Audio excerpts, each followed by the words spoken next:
Hi,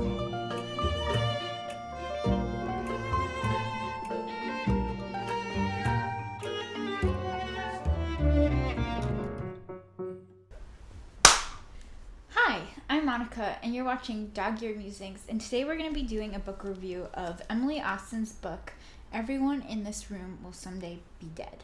Before I go into what this book is about and the author and all of that fun stuff, I do want to say that this book kind of touches on some dark subject matter, so feel free to look up trigger warnings before looking into this book further. So, who is Emily Austen?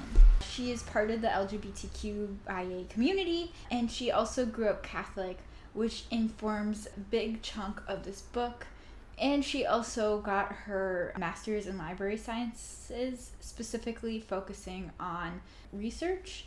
And one thing that I found really interesting was in an interview that she did, she was talking about one of her research projects, which was focusing on novels, specifically depictions of tropes within contemporary queer literature. And she was talking about kind of representation and how she wanted representation to kind of stem into, and her research and looking into those tropes, both positive and negative, really influenced how she wanted her novel and her writing to go and the direction that she wanted these books to go into. This book centers the main character Gilda, who is super anxious. She's recently unemployed and trying to be semi-decent girlfriend to her partner, but her life just keeps falling apart turn after turn.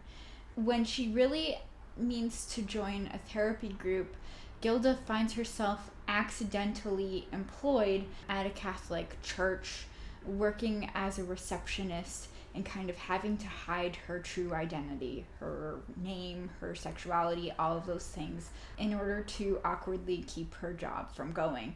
And somehow, in all of these hijinks, she ends up also kind of trying to figure out a murder of the person who was the receptionist before. What are some cons of this book? Well, like I mentioned before, due to the heavy nature of this book delves into a lot of mental health stuff.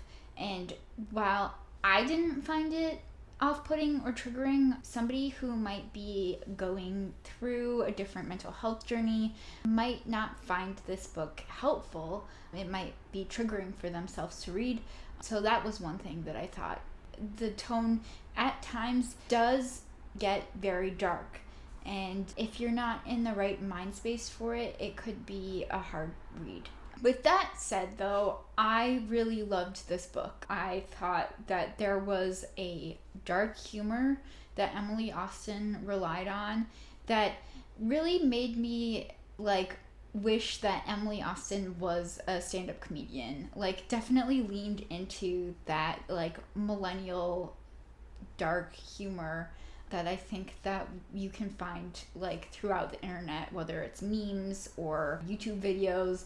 There are a lot of millennials who rely on dark humor to get through sadness, and I really felt like Emily Austen kind of relies on this in order to make her character likable, and also it makes the situations that Gilda is in more palatable.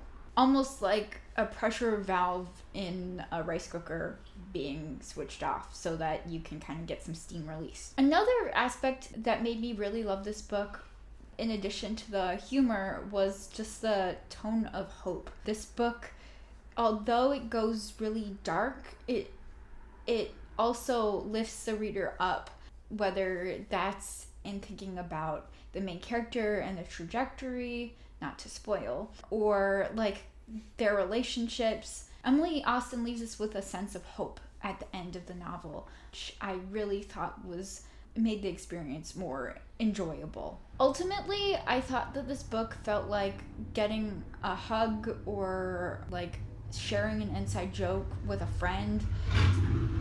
Someone who's been through the same situation as you've been in. I don't want to get too personal on this channel, but as somebody who has anxiety, I felt like I could really relate to some of the stuff that Gilda was going through, And I just really appreciated Emily Austen's portrayal of this character who was nuanced and lovable and quirky and really suffering, but also finding her way throughout it all. So what are some read-alikes? One book that I thought was pretty similar in terms of tonality and kind of thinking about mental health and intersections of identity was the book Queenie.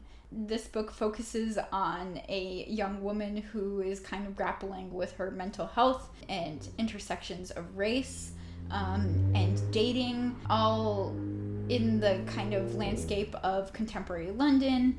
And Queenie is also a character who you root for throughout the whole novel, which I thought was very similar to Emily Austen's novel. Another book that is similar, which is also a very popular book that came out a while ago when I was a teen, Perks of Being a Wallflower. Another exploration of mental health and trauma that isn't really done so from a humorous way, but you're still rooting for the characters.